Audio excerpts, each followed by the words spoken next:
wanted to acknowledge the devastating loss of a dear friend and member of the Marvel Studios family. Chadwick Boseman was an immensely talented actor and an inspirational individual who affected all of our lives professionally and personally. His portrayal of T'Challa the Black Panther is iconic and transcends any iteration of the character in any other medium from Marvel's past. And it's for that reason that we will not recast the character. However, to honor the legacy that Chad helped us build through his portrayal of the King of Wakanda, we want to continue to explore the world of Wakanda and all of the rich and varied characters introduced in the first film. Writer-director Ryan Coogler is hard at work on the sequel now and will bring the film to you in theaters July 8th, 2022. We've got a lot in store at Marvel Studios, and Disney Plus is key to the interconnection and expansion of the MCU. It will be home for both our feature films and our series for years and years to come. Since Marvel first joined Disney back in 2009, Bob Iger's been the biggest champion of the work that we do. None of this would have been possible without his support. So it is now my pleasure to turn things back over to Bob. Welcome back, everyone. This is going to be my new Marvel Black Panther 2 movie video. Obviously, Kevin Feige has been talking a lot about what's going on with the new version of Black Panther 2 that Ryan Coogler is working on right now. So I'll explain what he said and what it means about the future of that franchise, what he's talked about the characters, what it's going to explore, how the story has changed, and how that's tied up in the future of the MCU with the other movies like Fantastic Four and Avengers 5. So if you're new to the channel, we're doing a giveaway for Disney Plus memberships because of WandaVision starting. All you have to do to enter is just be a subscriber and let me know what you want them to do with the future Black Panther movies, because of course there will be more sequels. Probably the biggest thing that he talks about there, the biggest revelation, is that they will not recast Chadwick Boseman as T'Challa. So there obviously will be more Black Panthers. He doesn't say that they won't have more Black Panthers. He's saying that they won't have more T'Challas. They won't bring in another actor, and in a separate video recently when he was doing WandaVision interviews, he also addressed that they wouldn't have a CG version of Chadwick Boseman. They're not going to do any kind of Star Wars Rise of Skywalker or Carrie Fisher situation where they try to rework a digital version of them into scenes with other actors.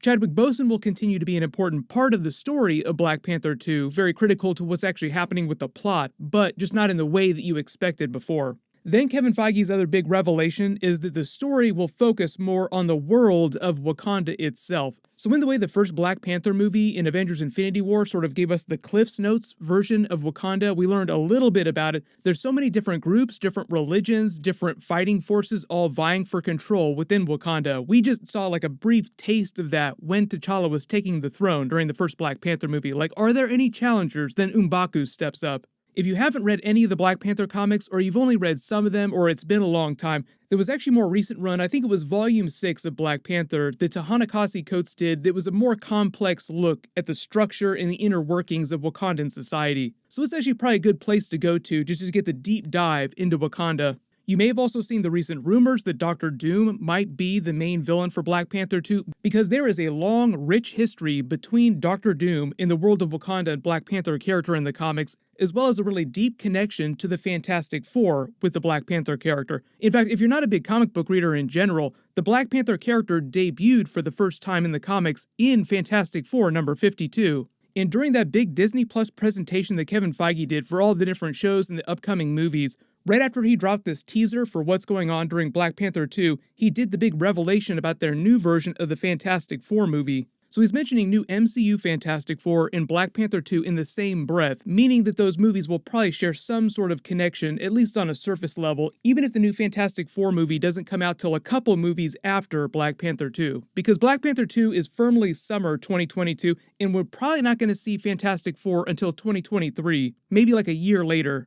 The big connection between Dr. Doom and Black Panther character is that, just like a lot of other big Marvel villains, he wanted their vibranium. There was this big arc in the comics called Doom War, where he basically takes his army of Doombots and invades Wakanda, eventually takes it over, and also tries to hijack Black Panther's connection to Boss, the Panther goddess, where a lot of their more cosmic abilities come from. He tries to steal the powers of Black Panther's god. It is the most Doctor Doom thing that you could possibly do. That's one of the beauties of the Doctor Doom character, is that he's both a man of science and a man of magic. So you could actually put him in a movie like Doctor Strange versus Doctor Doom, and it would be really awesome. They also have a long history of teaming up in the comics. Or you could even put him up against one of the more science-based Avengers like Iron Man. Obviously, Iron Man in the present day of the MCU, no longer around, but the Fantastic Four, obviously very technologically inclined group.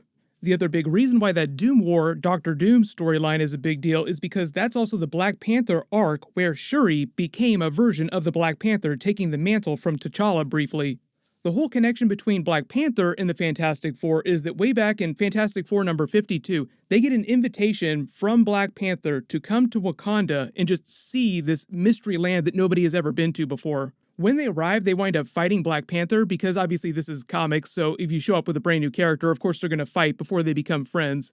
They eventually chill out, and T'Challa reveals that he was just testing them and asked them here to help him deal with Ulysses Klaue, who's come to try and steal their vibranium. So obviously we've already done Ulysses Klaue in the Black Panther and the other Marvel movies. But the whole concept of vibranium is still a really important thing in the background, one of the most precious resources on planet Earth. Just because we made it through the whole Killmonger adventure with him trying to send vibranium weapons all over the Earth to arm militias to just sort of take over the planet, and we made it through Avengers Endgame, doesn't mean that everybody in the MCU is going to stop wanting vibranium. Also, with the death of Black Panther, you also have a question of who's going to take the throne. Most people would think that Shuri is going to become the next Black Panther because technically she's his successor, she's the next in line for the throne, but anybody in Wakanda can challenge for the throne. So M'Baku could challenge for the throne if he wants, and there's no way that Shuri is going to defeat him without her technology. And if you've seen their fights, they depower themselves. You can't use any special vibranium weapons. It basically has to be a knockdown, drag-out fight, old school style. There's no way that Shuri could beat M'Baku in a fight like that.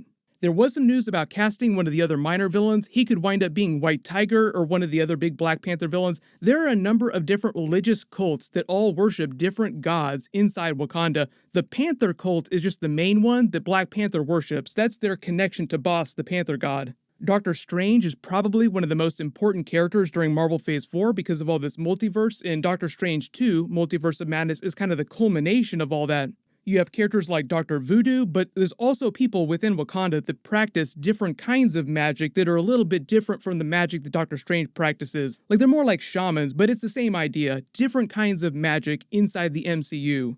And if Doctor Doom is going to wind up being one of the villains, that would be amazing if he was. They could also start to set up the idea of the Cabal in the background. Even though they're more like the evil version of the Illuminati, and we haven't got to the Illuminati in the MCU yet, but now that we have the X-Men and the Fantastic Four characters, they can actually do that eventually. Strangely enough, nobody asked Kevin Feige any questions about Illuminati, but they did ask him about Avengers 5, and he's like, oh yeah, that's a pretty cool name, Avengers. Maybe we'll use it again for some movies. Like, hell yeah, we're gonna do more Avengers movies. Avengers movies for Disney are kind of like licenses to print money, so there's no way they're ever gonna stop making Avengers movies.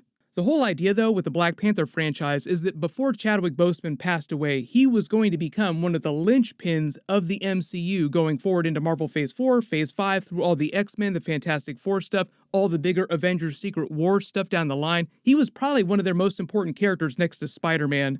They'll be filming the Black Panther 2 movie before too long, so we'll hear more news about castings and who the villains are going to be and how they're going to invoke all these X-Men characters, because around the time that Black Panther drops, around the time of the Fantastic Four movie, that's when we're going to see the transition from Marvel Phase 4 to Marvel Phase 5, and Marvel Phase 5 is really where you'll see the rebooted version of the X-Men start running around a lot.